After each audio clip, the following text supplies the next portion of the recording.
kita memulai kembali program Adiwiyata, sekolah Adiwiyata, di mana sekolah kita menuju Adiwiyata Mandiri. Dan Bapak dan Ibu, program ini tertunda ketika masa pandemi. Tapi kalau sosialisasi mah terus menerus ya Bu ya.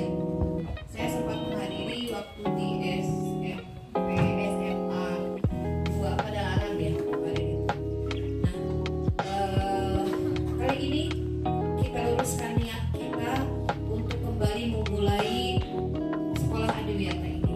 Nah, kemarin ketika berkeliling, sepertinya pekerjaan kita mulai dari nol. Tetapi apabila sistemnya sudah berjalan, kalau di sini kan sistemnya sudah berjalan ya Bu ya. Sistem itu adalah kelompok kerja Bapak dan Ibu dalam hal ini untuk memulai kegiatan Adiwiyata, sekolah Adiwiyata ini, sehingga sekolah kembali seperti dulu ketika Adiwiyata sudah berjalan. Kalau Bapak dan Ibu lihat sekarang mengkhawatirkan sekali sekolah kita begitu ya. Anak-anak membuang sampah di mana gitu ya, ada di pohon juga ada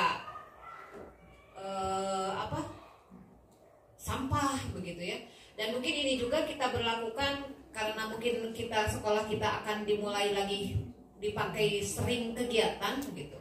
Itu pun kita berlakukan untuk tamu begitu ya. Untuk tamu juga kita berlakukan. Jadi ya maaf, mereka yang berkunjung ke kita harus mengikuti aturan kita gitu. Nah itu kita mulai luruskan lah. Sebisanya kita tegakkan aturan untuk Adiwiyata Mandiri ini. Nah untuk itu dukungan teman-teman semua sangat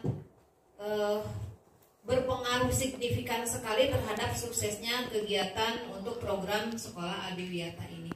Dasar hukumnya dari Menteri Lingkungan Hidup dan Kehutanan. Ada satu amanat dari Kementerian Lingkungan Hidup dan Kehutanan tentang gerakan peduli dan berbudaya lingkungan hidup di sekolah. Jadi ini satu gerakan seperti hanya literasi, Bapak Ibu. Kalau namanya gerakan, artinya harus masif oleh semua orang dilakukan. Ya, namanya adalah peduli dan berbudaya lingkungan hidup, PRLH nanti disingkatnya. Itu yang harus dikembangkan, dikuatkan karakter. Adapun Adiwiyata, penghargaan itu hanya bonus. Kita jangan fokus ke penghargaannya.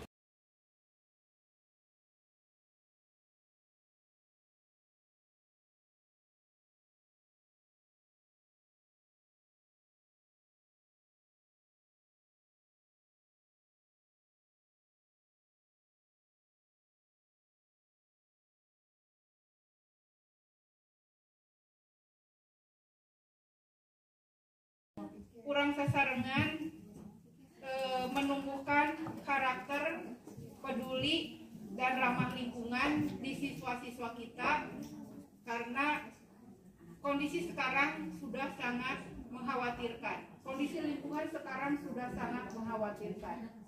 Ya, sadarkan anak-anak untuk tidak melakukan hal-hal yang akan merusak lingkungan. Setelah dievaluasi, saya dengan Bu Emi sebagai sekretaris kemarin itu 2 malam yang lalu ngobrol gimana kalau semuanya dilibatkan supaya ada rasa memiliki, ada rasa tanggung jawab. Untuk sekolah mandiri itu ada tambahannya, kita harus membina 2 sekolah. Jadi harus menjadikan 2 sekolah menjadi sekolah Adiwiyata. Nah ini yang belum kita lakukan. Yang pertama harus kita lakukan adalah identifikasi masalah dan potensi lingkungan hidup, IPMLH. Ini EDS tapi khusus versi lingkungan Bu. Jadi ya sudah kita lakukan karena kita sudah membuat untuk 4 tahun waktu itu yang tinggal disesuaikan. Nah ini harus melibatkan komite, kemudian Pak RW, gitu ya, sudah ada dokumennya. Kelemahan yang sebelumnya, RPP kita pertama jumlahnya belum memenuhi syarat. Ya, nanti setiap orang itu harus membuat RPP, yang RPP-nya itu menjadikan lingkungan hidup menjadi topik pembelajaran atau media pembelajaran atau sumber pembelajaran. Ya, tema-temanya bebas. Membuat RPP diimplementasikan di kelas, RPP-nya dikumpulkan, sudah ditandatangan, dicap, di-scan, dikumpulkan hard copy-nya dan kopinya. Ya, begitu Bapak Ibu. Kemudian pelaksanaan pembelajarannya juga disampaikan apakah bentuk foto atau berupa video. Evaluasi internal akan dilakukan 3 bulan sekali. Ini yang pertama lah, anggap ya, bismillah. Kemudian nanti berarti 3 bulan kemudian atau Desember kita akan melakukan evaluasi. Setiap aksi yang Bapak Ibu lakukan, jangan lupa membuat daftar hadir. Ya, jadi yang terlibat berapa orang sedang absen. Setiap kegiatan dari DLH dan dari HPAI untuk melakukan evaluasi eksternal, ya, supaya progres kita nanti